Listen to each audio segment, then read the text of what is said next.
손동훈 교수입니다. 오늘 그 동영상을 시작합니다. 오늘 강의 내용은 그 스타트업의 그 제일 성공적인 모델들을 많이 잉태하고 배출하고 있는 곳 실리콘밸리, 미국 실리콘밸리에 대해서 실리콘밸리가 이제 실리콘밸리를 알아볼 것인데 어떻게 실리콘밸리가 되었나 처음 시작 시점을 우선 좀 보겠습니다. 실리콘밸리가 지금 현재 엄청난 스타트업을 매일매일 배출하고 굉장히 뭐 구글 아마 애플 이제 페이스북 이런데 어마어마한 기업들이 아직도 거기에 이제 그 존재하는데 많은 기업이 그 일대에 계속 지금 창업이 계보를 이루거나 그 연관 기업 창업이 계속 일어나고 있죠. 여러분들 잘 알다시피. 그래서 그 기원, 오리진에 대해서 알아보겠습니다. 스티브 잡스가 이제 이거는 인문과 사람과 테크놀로지에 대한 거를 알 것이고, 그 스티브 잡스가 이제 캘리포니아 주에 요 지금 집인데 그 아버지 부모, 양 부모의 하고 같이 있던 집인데 그 집의 요 차고에서 맨 처음에 맥킨토시 원래는 맥킨토시 이름 다 만들지 못하고 마더보드만 이제 만들다가 이제 그게 그 워즈니악하고 친구인 워즈니악하고 마더보드 만들고 그다음에 맥킨토시로 가고 나중에 이제 스마트폰 이렇게 이어졌죠. 그 워즈니악이라는 친구가 뭐 굉장히 큰 기술적인 발명 능력이 있었다고 그러고 그 사람은 좀 굉장히 부끄러워하고 이러는데 하여튼 그런 그 동료를 만나서 이 차고에서 시작을 했다랍니다. 그 이제 실리콘밸리라는 것인데 실리콘밸리가 이쪽에 미 전체 지도에서 서부 지역 여기가 지금 그 캘리포니아죠. 캘리포니아인데 거기에 지금 보면 샌프란시스코 좀 밑에서부터 여기 지역을 얘기하죠. 뭐 여기까지 안 오더라도 하여튼 여기 어디 여기는 그냥 경계선이 있는 지역이 아니고 행정구역이 아니고 상징적인 의미고 영역이 조금씩 넓혀지고는 있는데 여기입니다. 이제 샌프란시스코라는 대도시는 포함 안 되지만 그 인근까지 지금 오고 있고 밑으로도 이제 산호세가 중심 지역이고 조금 내려가고 요쪽의 도로망들이 그래서 굉장히 그 지금 원래 중요했는데 그 101 그 미국 국도 101번이었는데 요게 굉장히 지금 많이 막히기도 하고 뭐 그렇다 그러죠. 워낙 많은 업체들과 사람들이 지금 들어와 있고 많은 벤처 캐피탈도 여기 지금 있고 그렇죠. 그런데 그러면 맨 처음에 그러면 어떻게 시작됐나 보면 실리콘밸리에 이제 사람들이 쭉 있습니다. 그 이제 대표적인 사람서부터 시작을 해볼게요. 윌리엄 쇼클리라는 물리학자가 있는데 이 윌리엄 쇼클리가 나중에 노벨 물리학상도 탑니다. 트랜지스터라는 그 지금은 그 반도체 업종에서 이미 많이 그 알려진 것이지만 이제 그 당시는 새로운 거였죠. 그 새로운 걸 트랜지스터 영역을 개발한 사람 발명자죠. 근데 노벨 물리학상의 기본적인 그 트랜지스터가 대표입니다. 그런데 지금 좀 화면이 너무 넓어졌죠. 네. 지금 이 윌리엄 쇼클리가 원래 이제 미국도 이 동부가 주로 발전을 했었고 지금 1950년대 얘기예요. 그러니까 굉장히 오래전에 실리콘밸리에 싹이 처음 내려졌어요. 이쪽이 캘리포니아하고 요 동부가 주로 발달된 지역이었는데 여기서 이제 미국 그 통신회사의 그 연구소, 벨 연구소에서 그 당시도 통신회사가 제일 돈이 많았기 때문에 통신회사 연구소에 주요 인재들, 연구자 인력들이 거기 많이 몰렸었어요. 그래서 그 사람들이 여기 일대 이제 벨 연구소가 있었는데 이 윌리엄 쇼클리가 이제 굉장히 연구를 잘하던 사람이었어요. 근데 이 사람이 좀 까다롭고 욕심 많고 남의 연구한 것도 많이 뺏어가려고 그러고 아주 성격도 아주 셈이 많고 거칠고 그래요. 그래서 굉장히 같이 지내기가 힘든 사람이야. 응? 아주 그 자기 거에 밝고 자기 것만 챙기고 이런 사람이었나 봐요. 근데 연구는 아주 잘해. 그런 사람이 여기 있다가 갑자기 이 사람이 창업을 하겠다. 그 자기 개발 발명품인 트랜지스터를 기반으로 해서 창업을 하겠다라고 했어요. 이 당시만 해도 미국에서 연구자가 창업을 하겠다는 굉장히 드물은 거예요. 지금은 꽤 있지만 드물었어요. 근데 그것도 또 하나의 놀라운 거는 이 사람이 여기서 하다가 이 캘리포니아 와서 창업을 했어요. 그게 마운틴 뷰라는 도시, 아까 그 실리콘밸리의 시작이 되는데 굉장히 우연적인 요소가 있죠. 이 연관 관계를 찾으니까 왜 쇼클리가 거기 와서 했을까를 찾아보니까 외할머니 댁이 뭐 많이 가진 않았는데 외할머니 댁이 이 캘리포니아 그 마운틴 뷰 인근에 있었다 그래요. 그래서 그런데 거기 그래서 왔대는데 뭐 사실 창업자가 외할머니 댁에 근처에 가서 꼭 하는 법칙은 없잖아요. 여기가 그 당시 다 과수원이었는데 과수원 지역을 들어간 거예요. 트랜지스터라는 아이템을 갖고. 근데 이 사람이 이제 그 창업을 했는데 워낙 연구자로서는 이름을 날렸지만 까다로웠어요. 네? 까다로운 사람이라서 벨 연구소에서는 같이 따라온 사람이 없고 새로 이제 인력을 공모했는데 처음에 뽑힌 사람들이 8인이에요. 요 8인, 요 사람들의 요 사진이 실리콘밸리에서 굉장히 중요하고 이 8인이 들어와서 쇼클리 반도체, 예? 쇼클리 반도체라는 반도체 회사를 차립니다. 그러니까 윌리엄 쇼클리와 8명 플러스 알파가 있었겠죠. 굉장히 잘 됐어요. 그 트랜지스터를 중심으로 사업을 전개했는데 굉장히 잘 됐습니다. 근데 한 5년, 6년을 했는데 이 8명이 윌리엄 쇼클리하고 같이 일하는데 너무 좀 힘든 거예요. 아까도 얘기했지만 쇼클리가 연구에서 욕심 많고 자기 중심적이고 자기 이득을 챙기고 남의 배려가 좀 적고 뭐 이런 면이 있어가지고 이 사람들도 그거에 이제 무료하게 됐어. 근데 거기에 아주 특별하게 이제 그래서 이 사람들이 이제 나오려고 하는데 나오는 거에 또 중요한 계기는 뭐냐면 첫 번째가 쇼클리의 성격과 그 경영 스타일하고 안 맞은 점이 있었지만 두 번째는 트랜지스터 다음 기술이 지금 적용돼야 되는데 쇼클리가 트랜지스터에 너무 집착이 돼 있다. 이런 점에서 이 8명이 새로운 기술, 그거는 integrate circuit이라고 그 집적 회로라고 불리는 거예요. 그 집적 회로를 가지고 회사를 창업하기로 합니다. 근데 이제 그 8명이 이제 나가면서 거의 동시에 나가고 새로운 기업을 만들겠다 하니까 윌리엄 쇼클리 입장에서는 저것들 처음에 물론 다 석박사 인력들인데 연구 인력들이니까 처음에 자기가 뽑아줘서 여기까지 같이 왔는데 배반한 자들이다. 괘씸하다. 그래서 쇼클리가 8인의 traitors, 반역자라는 표현을 썼어요. 8인의 반역자, 배신한 놈들이다. 그 단어를 실리콘밸리에서 지금도 그대로 씁니다. 그 당시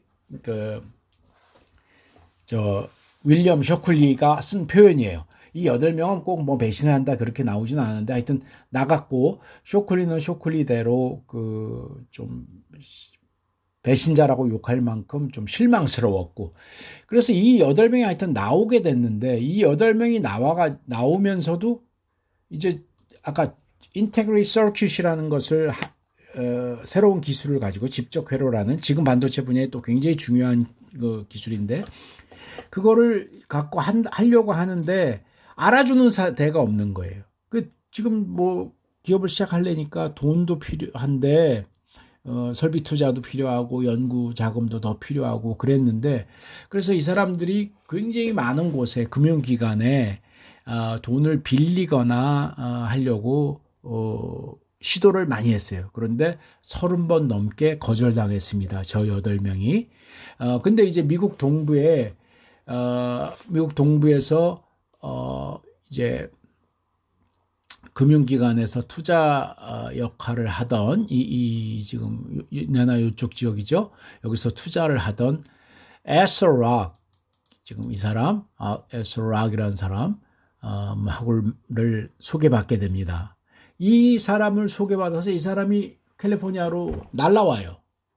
8명에게. 그래서 얘기를 쭉 들어보니까 될 것 같은 거야. 뭐가? 지금 뭔가 사업체가 될 것 같고 새로운 기술 진로에 들어선 것 같은 거야. 그래서 에서락이 그러면 내가 다시 내 회사에 가서 이제부터 돈을 투자할 수 있는 빌려주거나 투자할 수 있는 사람을 알아봐 주겠다. 그러고 갔습니다. 근데 이 에서락도 사실은 굉장히 고전했어요. 왜냐하면 이제 쉽게 투자하고 빌려주거나 투자한다는 것을 이제 당시로서도 굉장히 어렵고, 그죠? 여러분들도 여러분 돈을 투자한다고 생각해 봐요. 그냥 쉽게 투자할 수 있겠어요? 그죠? 그러니까 이게 굉장히 망설이는 사람들이 많았고, 금융은 그래서 굉장히 보수적이야. 지금이나 예나 다 보수적이고, 그렇습니다. 근데 한 사람을 이제 만나서 같이 캘리포니아로 가는데 그 사람 이름이 셔먼 페어차일드예요. 이 셔먼 페어차일드는 당시 50대의 사람이었는데 아버지로부터 유산을 많이 받아서 돈이 많았던 사람. 응? 근데 본인은 정작 여러 발명과 기술의 개발에 참여하고 막 호기심이 많지만 일생일대에 뭐 제대로 개발이 된 본 적은 없어요. 근데 돈이 많아. 근데 돈이 많은 이유는 아버지에게 받았는데 아버지는 누구였냐면 당시 IBM 회사의 이사회 의장이었다가 돌아가셨어요. 그래서 IBM 주식서부터 해서 큰 부를 갖고 있었는데 그걸 아들이 이제 셔먼 페어차일드가 이어받은 거예요. 셔먼 페어차일드는 굉장히 돈이 많고 호기심이 많은데 그래서 아까 에서락의 얘기를 들어보니까 가능성이 있다 그러면 한번 가보자 이렇게 된 거예요. 페어차일드가. 이 페어차일드가 참 특이한 사람인데 이 페어차일드가 원래 보스턴에 있는 하버드 대학을 들어갔어요. 그런데 이 대학 1학년 때 몸이 아파가지고 병원에 갔더니 좀 공기 좋은데 보내라. 보스턴 말고 공기 좋은데 가라. 그래가지고 이제 부모가 유니버시티 오브 애리조나, 툭산이라는 도시에, 애리조나는 아무래도 대도시보다 좀 자연 조건이 좋고 그 툭산이라는 데 있는 유니버시티 오브 애리조나로 편입을 시켰어요. 그 편입을 가서 했는데 거기서 또 제대로 적응을 못하고 해가지고 이 사람은 뉴욕에 있는 컬럼비아 대학으로 대학 3학년 때 다시 올라와요. 뉴욕으로. 그러니까 보스턴보다 더 공기가 나쁜 뉴욕으로 이제 온 거예요. 그런데 결국은 어디 대학도 졸업한 데가 없어. 조금 방랑도 심하고 호기심도 많고 뭐 그런 사람이야. 결혼도 안 했고. 하여튼 그런 사람이 지금 8명을 만나가지고 보니까 이 페어차일드가 그러면 내가 투자를 해줄게. 이렇게 이 사람도 들어보니까 뭐 된다고 생각했던 거예요. 그래서 이 8명과 페어차일드의 투자금이 페어차일드가 상당한 금액 거의 300만 불에 해당되는 금액을 투자했다는데 그것도 뭐 계약서 안 쓰고 금방 그 다음 날로 돈을 입금시켜 줬다 그러는데 뭐 그럴 정도의 통큰 모험 자본. 응? 지금 오늘날 벤처 캐피탈은 뭐 계약서 쓰는데도 6개월 걸리고 조건을 다 따지고 이제 투자 이후의 조건 때문에 엄청나게 많은 이제 논쟁과 이제 줄다리기 밀당을 해야 되는데 지금 페어차일드는 그냥 돈을 줘버렸어요. 그러니까 현금 받을 때까지 6개월이란 세월이 요즘은 필요한데 그냥 그 다음 날로 계약서 없이 써줄 정도의 전설적인 투자. 그것이 이루어져서 어느 회사가 됐냐면 페어차일드 반도체가 들었습니다. 그거는 8명이 인테그레이트 서킷을 가지고 시작한 기업이죠. 그러니까 원래 모태는 쇼클리 반도체에서 그렇죠?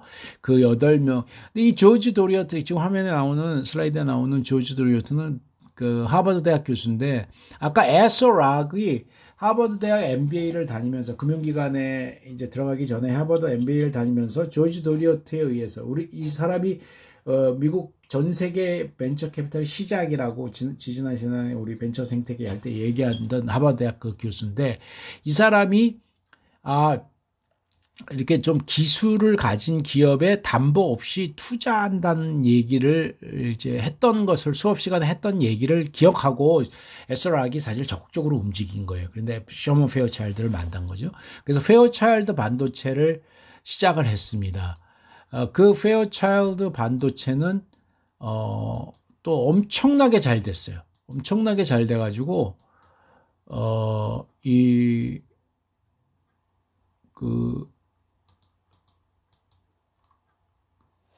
또 지금도 있고 근데 엄청나게 잘 됐습니다. 그 8명이 이제 페어차일드 반도체에서 큰 그 실적을 내다가 각각의 사람들이 이제 이 새로운 창업을 하게 되는데 뭐 크고 작은 기업들을 해서 8명이 다 실리콘밸리에서 굉장히 큰 그 초기 영웅적인 인물입니다. 그래서 8명의 반역자다. 뭐 이런 표현이 그대로 그냥 쓰는데 실리콘밸리에서도 역사를 기록하기 위해서 그 중에 2명 로버트 노이스와 고든 무어 이 두 사람이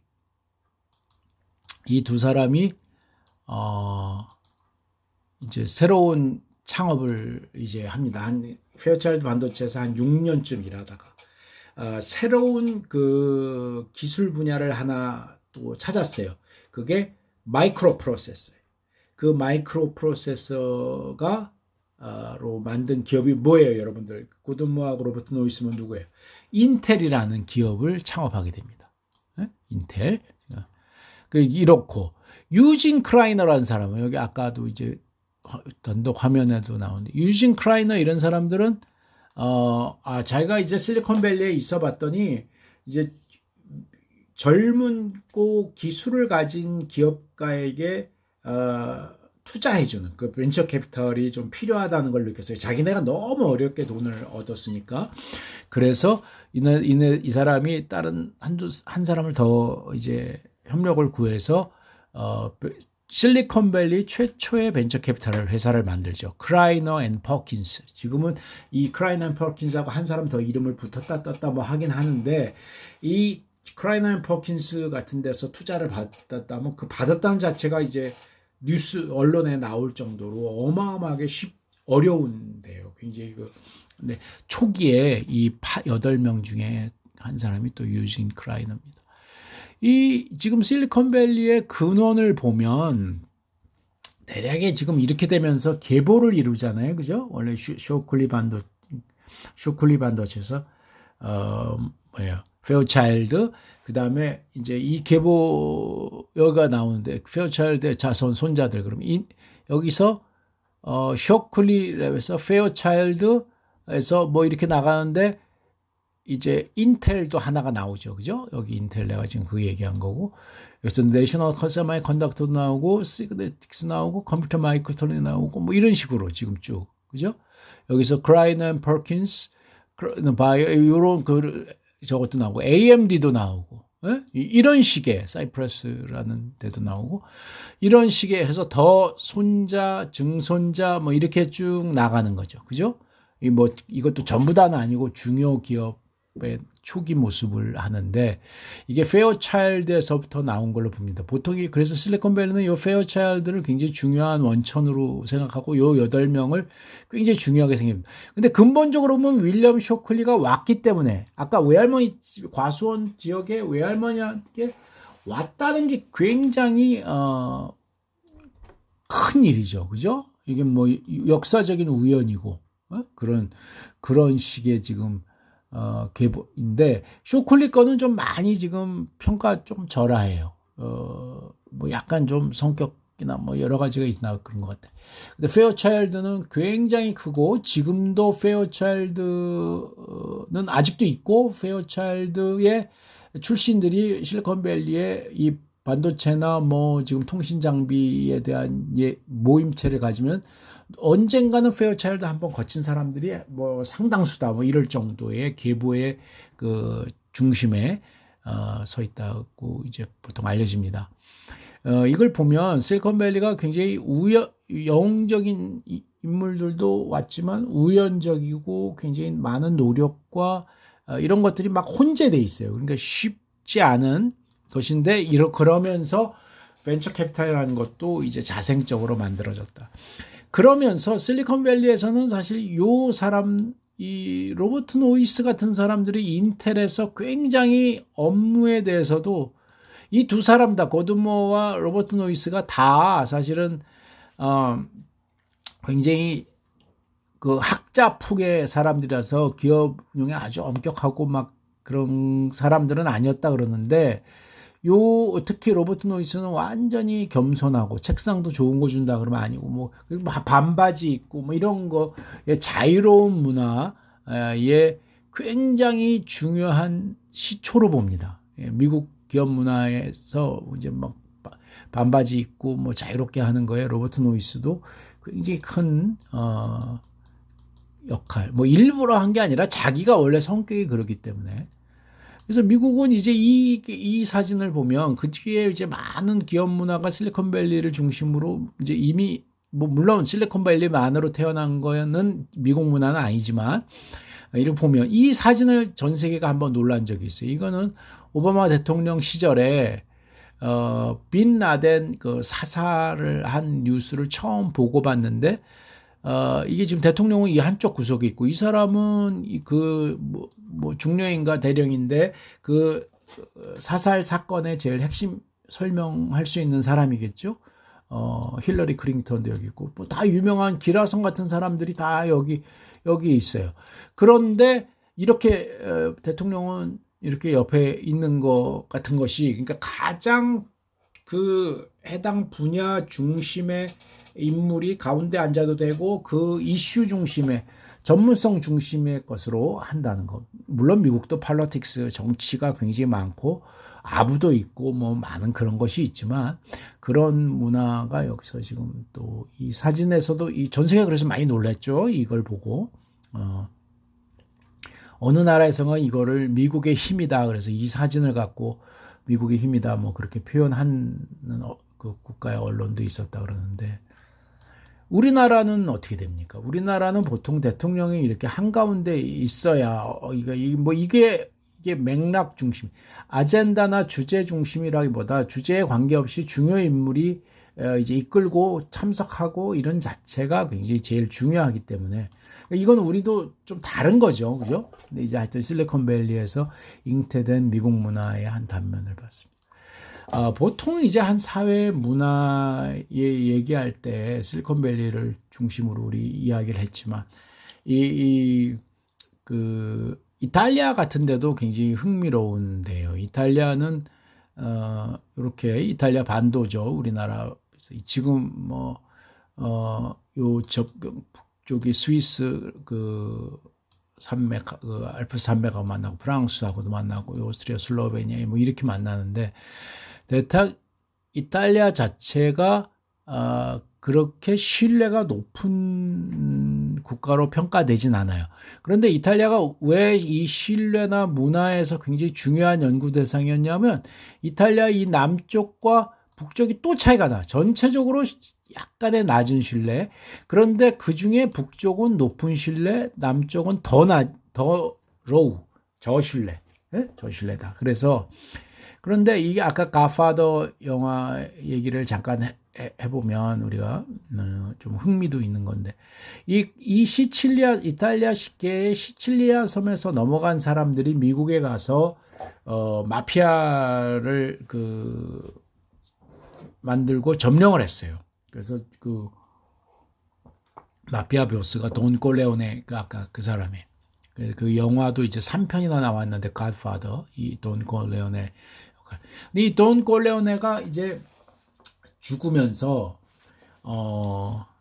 이제 아들들에게 물려주는 것이 나오는데 이게 미국의 마피아가 이게 이제 알파치노가 이제 삼남인데 원래 마피아 안 하려고 그랬는데 큰형도 죽고 뭐 어쩌니 뭐 하면서 결국 마피아가 되는데 아버지보다 사실 더 아주 비정한 마피아 보스가 됩니다. 이게 1편의 마지막 장면인데 이탈리아식으로 손에다 키스도 하죠. 근데 이 지금 아들에게 승계된다는 것이 지금 말하자면 미국 정서가 아니라 미국은 제일 잘하는 사람들에게 물려주는 것이 좀 많아요. 그런데 그 저신뢰의 상징인 이탈리아의 시칠리아 섬 출신들이 미국의 마피아를 이끌어왔기 때문에 그 보스들은 그리고 같이 아버지 세대에 일했던 그 기라성 같은 사람들도 자기네가 보스가 되겠다는 생각은 못하고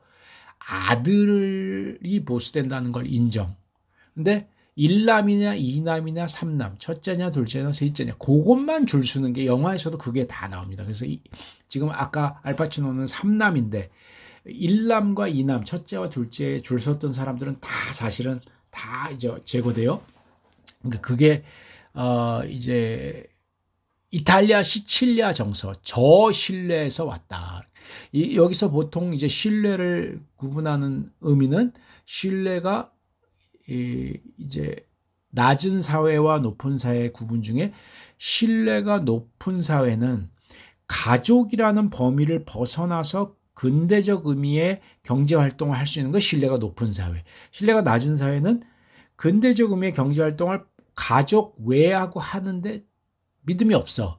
그래서 가족 안으로만 똘똘 뭉치는 신뢰, 가족에게만 주는 신뢰.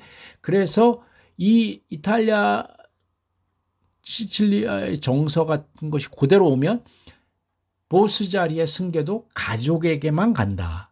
다른 곳에 가는 것은 생각을 못한다. 이런 것들, 이런 얘기죠. 그래서 지금 이 마지막 갓파더의 1편의 마지막 장면이지만 그러니까 이게 좀 그 각국의 문화와 신뢰 이런 것들이 지금 혼재되어 있고 미국의 마피아 조직도 또 이탈리아에서 넘어온 정서와 문화적 요인이 섞여 있다는 것을 우리 그 같이 이제 실리콘밸리의 근원과 문화 형성을 이야기하면서 같이 알아봤습니다. 오늘 영상 여기서 마칩니다.